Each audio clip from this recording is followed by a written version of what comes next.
To another Think Onward webinar series. This time, we're kicking off the Speed and Structure Challenge. And my guest today is Jesse Pizzell, who is a data science leader with 2 decades of experience across multiple industries, government, and academia. Jesse, can you tell us about this cool challenge that we've got starting up? Yeah, definitely.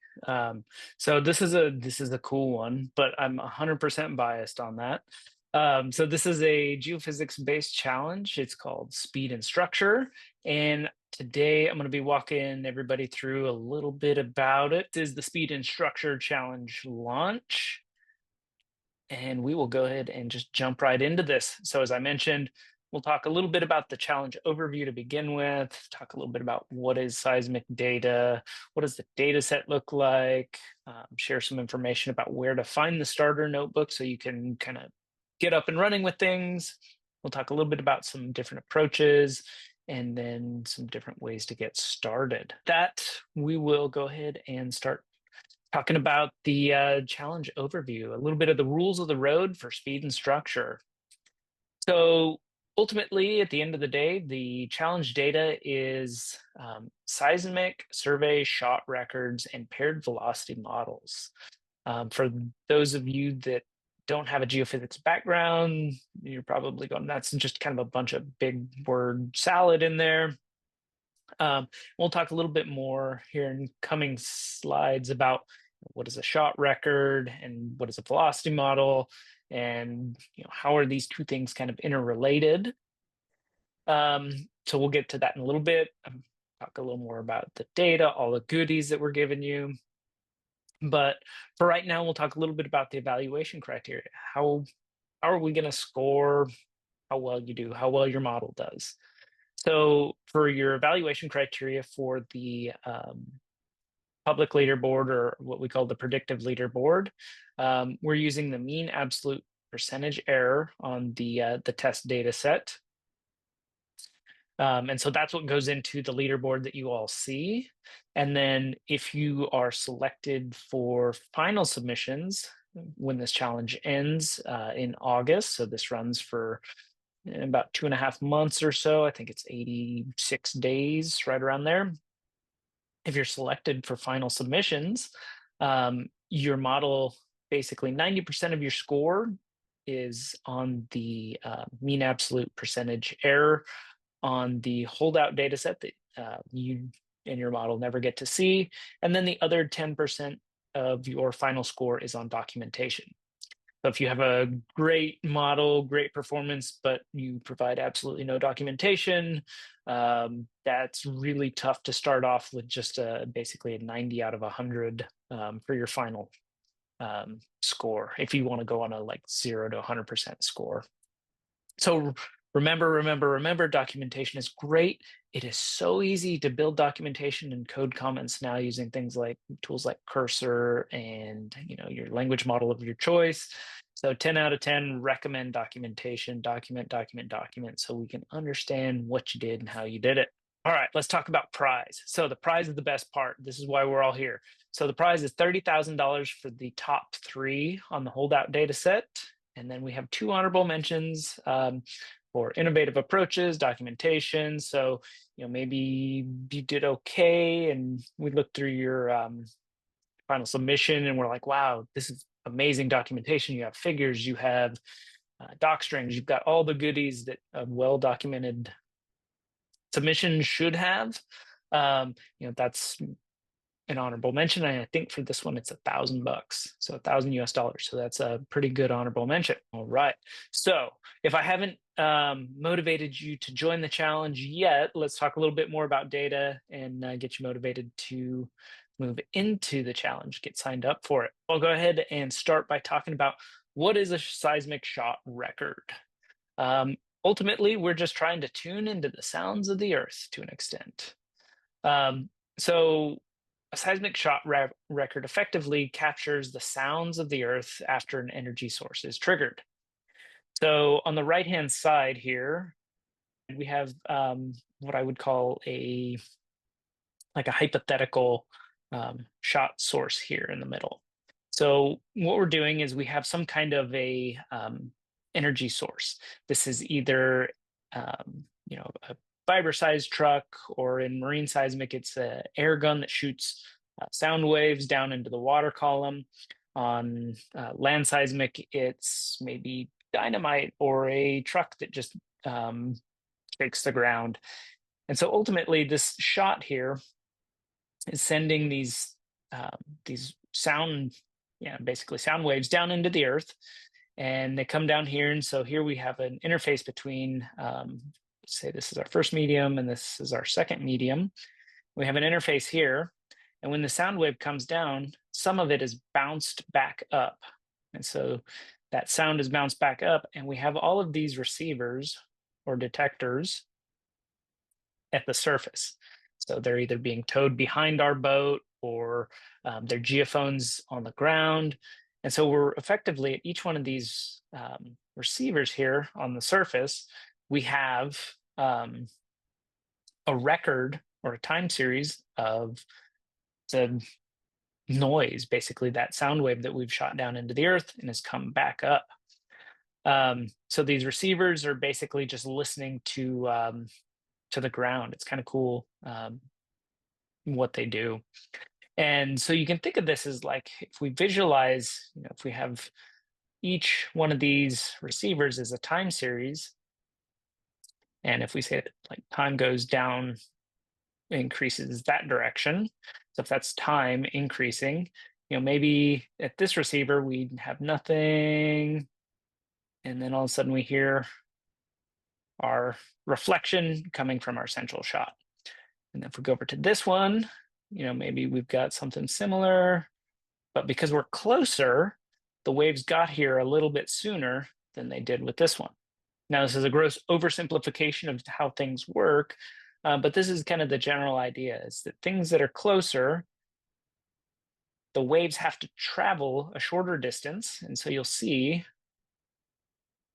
those waves, that first initial wave a little bit sooner. And you see that pattern down here in this bottom example. So here we have our different receivers kind of across the top here. Each one of these little lines here is a receiver. And so each one of these is our shot records. So we've got our source was fired from kind of here in the middle. And you can see we've got this nice big wave front. And you can see that it, as you get further away from that source, it takes longer to get there. And so what that tells us is that, generally this has a similar velocity because it's generally a straight line here. So it takes pretty consistent amount of time to get to those receivers. And then as we get further down into the earth, different layers bounce back different amounts of energy at different speeds. And so these curves tell us a lot about the velocity structure inside of the earth. So these different curves tell us about how that velocity is changing. So that's effectively what a seismic shot record is we're looking at just kind of almost like a geospatial and like a spatial temporal record of how this wave moved through the earth in this case, just in 2D from left to right in a 2D plane. So that's kind of a high level. There are books and books and books and books on the specifics and the nuances of this. There's this is what geophysics, this is like core geophysics right here, that if you're really interested in, you can spend a lot of time thinking about, reading about, chatting with language models about, to give you a better understanding. But this is the high level, like, velocity changes as you hit these different layers in the earth, and it takes different amounts of time for the sound to bounce back. So that's kind of the data, a little bit about the data. Let's talk about, what did we give you? What did we handed out in this challenge?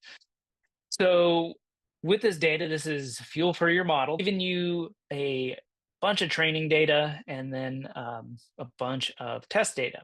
So our training data is effectively on the right-hand side, you can see is structured where we have a name at the top, and then we have receiver data sources. So we have 175, 150, 225, and 200. And so think of those as like These are our receivers. So in this case, we have one, two, or sorry, we have shots. So we have 1, 2, 3, 4, 5.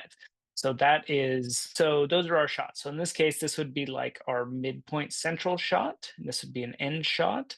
So in our data set, this receiver data underscore source underscore one, that's like a end shot. So that it would be from like the left-hand side. This would be a quarter of the way through our receiver array.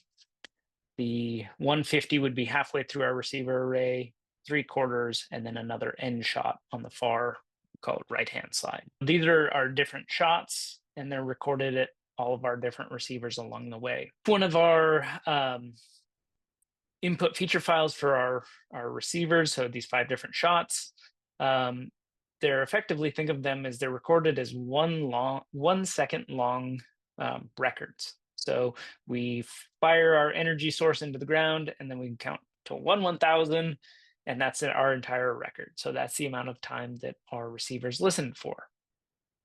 So we've got these 1, 2, 3, 4, 5 shots, and then we have our velocity model here as well. So if these are our input features, this is our target feature down here, this VP model. Its shape, so rather than being in time, it's in depth.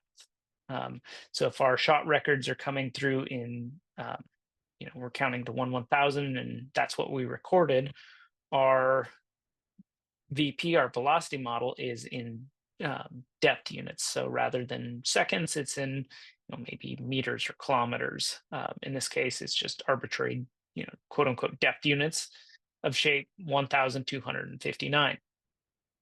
So that is your target that you're trying to reproduce. So you have 5 different shots across the survey or across the area, and you're trying to combine those to get your model to put together a depth model that estimates how fast that sound travels through each layer. So that's our training data set. Our test data set is structured in a very, very similar way. We've got our just random name for each set. But our test, we don't have that VP model in there. So we've just got our sources in there. So this is what our public leaderboard is using for scoring. So you have to make predictions on that, upload it, it'll run, score you, and put you on the leaderboard. So that's our data set. So you can use whatever you want out of it. If you want to use a subset, if you want to use all of it, it is open to whatever you want to use in that data set. And potential approaches. You're thinking, you're here, you've downloaded the data, you're like, I just want to go fast. I want to get up and running and try some different things. Oh boy, do we have a whole slew of things that are on the cutting edge. Diffusion is a really interesting path that a lot of folks have been using lately for velocity modeling. So building velocity models from shot records. So we have the diffusion vel, which is a diffusion model for basically building those velocity models. There's this article that just came out like the start of this month for diffusion in, which is an inversion model. So we're trying to do this velocity inversion. There's this Diffie FWI, which I think just came out. Definitely check that one out. And then, as always, I love promoting the Geophysical Foundation model, open source on Hugging Face. I think it's almost about coming up on a year old now since we published it. Check it out if you want to use it. You can run with that, build on it, and just kind of see where it takes you. But these diffusion models seem really interesting, like a really, really good use case to get started with. Check out vision transformers, maybe a hybrid model, UNets can be really, really useful. So there's a lot of different approaches that you can use to come at this problem. So definitely, try a couple early on, see what gets you the best results, see what looks the most interesting, and which one you think you can extend the most and push the most for those gains at the end there. Definitely check those out. Let's talk starter notebook. But before I get into that, I kind of want to, dang, I should have put this on the data page just as a good example of what our data looks like. So on the left-hand side, we have that first source. So it's right at that left-hand side edge. We've got our quarter-way source, our midpoint source, our 3/4 of the way across, and then our other end source. And so you can see that down in here, it's very, very faint, but you can see these different velocities down in here as these waves kind of reflect and reflect down through our different layers.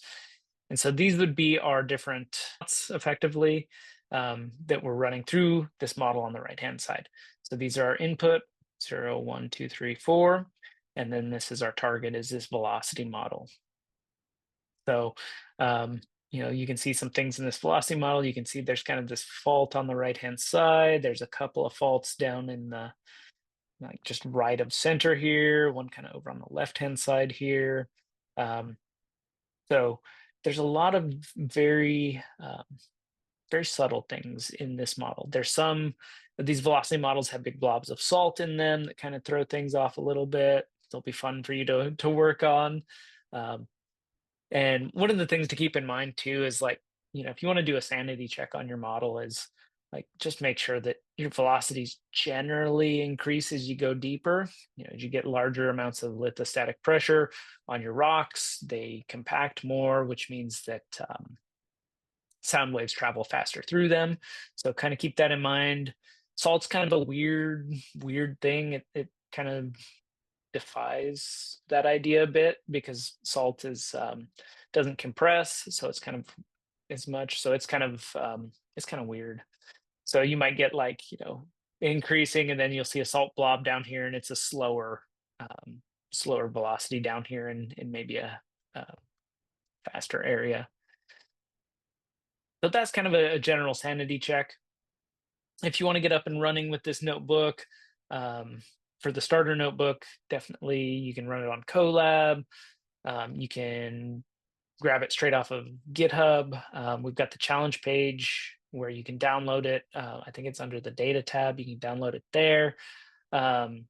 Things that it's got data exploration, walks you through how to load the data, visualize it, generate this plot on the left-hand side. Talks to you about the evaluation metric, which is that mean absolute percentage error. Walks you through how we're calculating that across all of the different samples. And then it's got a example for how to package everything up for submission samples. So how to get everything formatted so you don't run into errors when you go to submit your predictions. So definitely check that out. Lots of great stuff in there. We also added in, as kind of is now tradition, we add in information about what a good final submission looks like. What kind of documentation we're hoping for, things that a good submission should have. So that way, if you're using something like Cursor or a language model to do your documentation, you can say, hey, here's an example, just going to push that as a recommendation. So you've got some good examples in there as well. And then let's talk the last bit about how to get started. So you're ready to hit the road, start chasing the top of the leaderboard there. So definitely make sure you are signed up at thinkonward.com, and it's the Speed and Structure Challenge. Check it out. To get the starter notebook, to download it locally, if you don't want to go through GitHub or Colab, you just got to join the challenge. So make sure you're signed up, join the challenge. You can get the links to the starter notebook. If you want the data, easiest way to get it is through the platform there. Just log in, sign up for the challenge. You can then download the data. Great place to talk about and discuss things. We've got the forum. We're always monitoring that. Come check it out, hang out with us, have a conversation, ask us geophysics questions. That's always fun. We always like to have good geophysics questions. And then also, if you're looking for additional data that you maybe want to try your model on, over on another platform that is well known, there's a geophysical waveform inversion competition going on. A lot more simple data, a lot more basic data, but it's also would be very useful, very good for you to check out. Maybe test your model on that. There's also OpenFWI is another great data set that you can check out as well. So with that, I want to thank everybody for coming today. Excited to see everybody on the leaderboard. It's great to see the community, great to see everybody coming out and hanging out with us and seeing what models can do with geophysics data. Looks like we have a question from Damien. What is the physical spacing between receivers versus the distances between shots? Uh, Good question. Oh gosh, let's see. I think our receivers, I want to say, I think they're either 10 meters or 100 meters. I would need to double check that. But it's a nice, it's divisible by 10. I think it's We can 100 probably put meters. that in the when we post the links, after this, Yeah. we can put that data in that sheet as well. Jesse, so what is I like to ask you this. I hope you prepare for it, but like what's the most exciting part? Like what's the thing about this challenge that has you motivated right now? What was fun building it? What are you excited to see? Yeah, great question. So I think the cool thing about building it is it's a more intense data set that we've given out. So I think that's really cool. We're building off of kind of a newer approach to effectively building these shot records. So I think that was really cool, really different for us. And then the thing that I'm most interested to see is FWI is very, very compute heavy. Yeah, and I say this like vision transformers and things like that aren't compute heavy, but FWI is just so much more compute involved. Um, so I'm kind of curious to see if instead of with FWI, you have to run it for if you want to run it for a field, you have to run it and it's going to take a long time. And then you go to a new field and you run it and it's going to take a long time versus, like an AI model, you can train it once on a bunch of data and then you don't have to retrain it for every single field.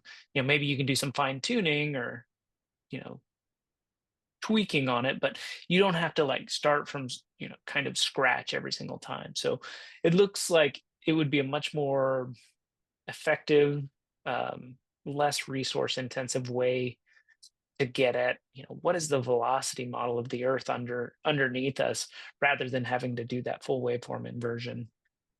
So I think that's kind of the cool big thing to me. And then that just opens so many more doors, so people aren't just kind of kicking off things and run and just kind of waiting for it to happen.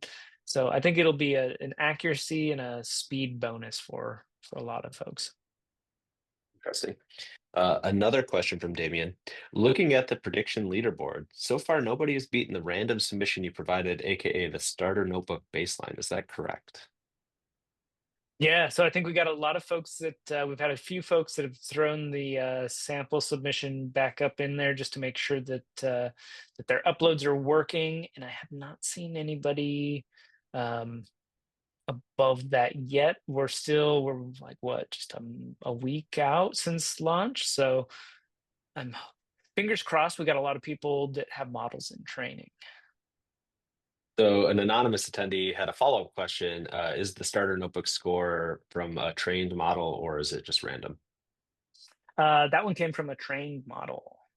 I always like to ask about the beginners, right? We have folks who maybe this is their first challenge. What does success look like to you for a first-time challenge participant? Oh, good question. I And think how could they possibly pick up some prize money along that way? I'll add that value. oh, yeah, I would say the easy win for some good prize money is that do score well and just like have amazing documentation. That goes a long ways. So I think core values, our challenge that closed back in January, we had some outstanding documentation for that, and I think we ended up like I think we had several folks that got honorable mentions for that challenge. So same thing here kind of applies. Honorable mentions are great for picking up those easy wins. But I would say if you're a first timer on this one, like getting a model up and running, just getting one trained, getting on the leaderboard is like that's the tough step. Is once you're on the leaderboard, um, and I always like seeing the plots of like model scores over time, and just getting that first model is like the big jump.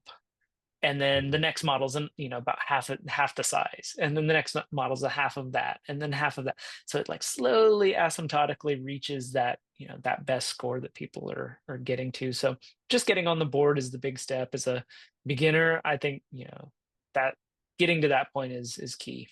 Um, does the private test have a domain shift from the public test or training?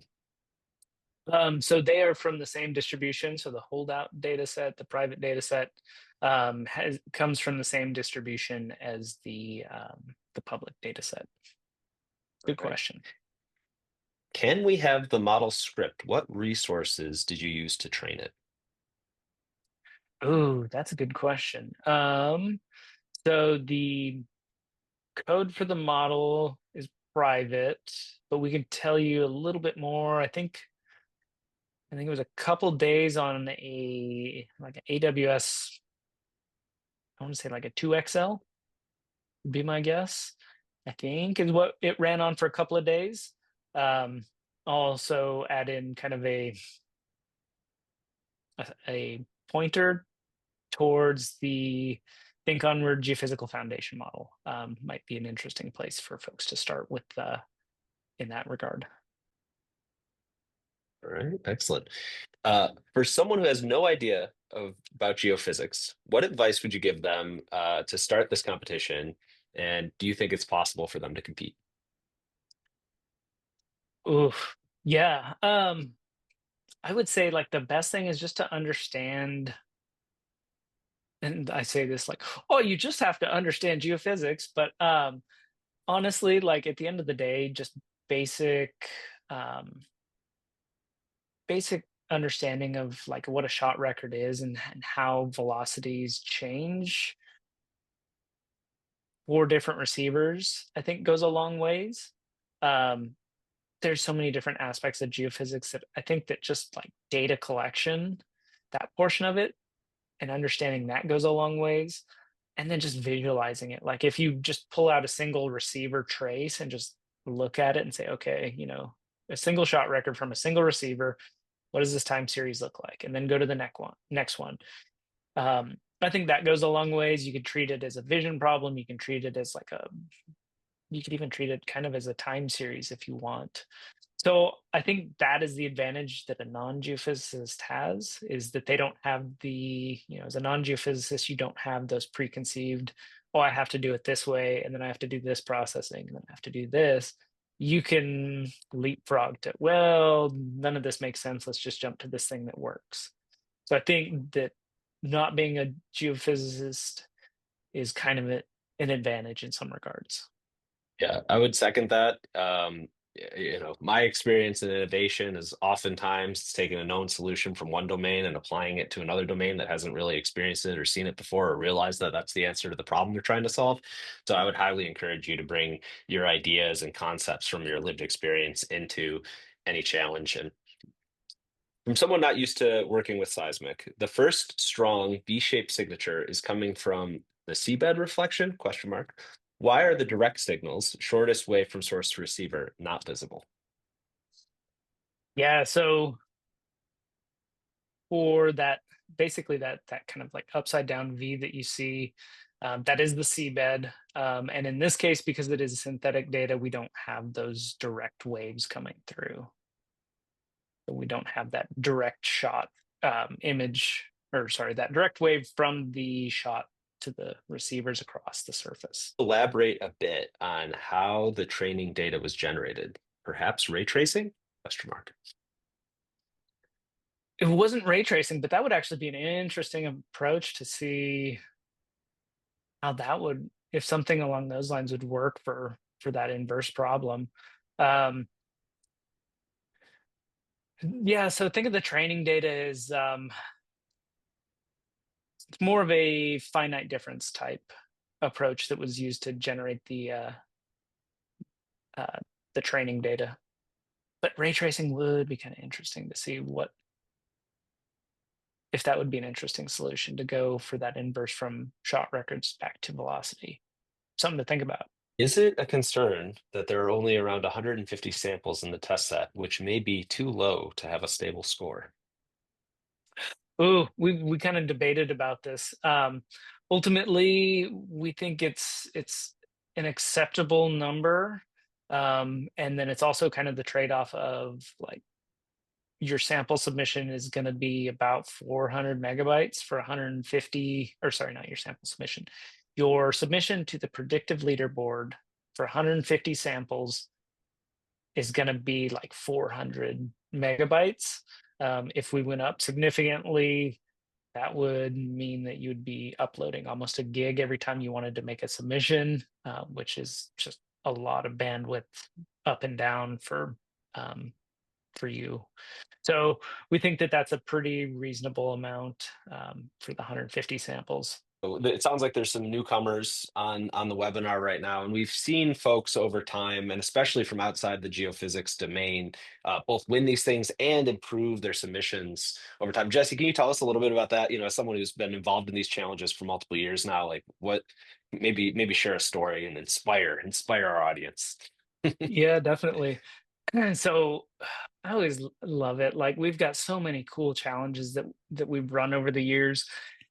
And we've had everything from like people who have PhDs in atomic physics come in and just like do amazing work with satellite data. And we've had people from oh gosh, voice recognition backgrounds come in and do amazing things. And we've had, I'd say it's probably about 50-50. Like 50% of the people, of the participants, have backgrounds in geophysics or geology.